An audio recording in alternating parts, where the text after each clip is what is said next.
Kasus pencemaran nama baik dan tindak pidana pencucian uang Nikita Mirzani hari ini dihadirkan sebagai saksi untuk terdakwa asistennya Ismail Marzuki.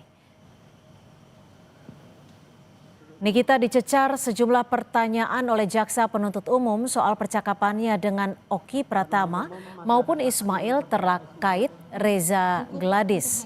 Nikita menjelaskan salah satu chat yang menyinggung soal review produk kecantikan. Dalam persidangan, Nikita Mirzani mengaku tidak ada pemaksaan ataupun pemerasan. Sebelumnya Nikita Mirzani didakwa melakukan pemerasan dan tindak pidana pencucian uang terhadap pemilik produk kecantikan Reza Gladys bersama asistennya Ismail Marzuki.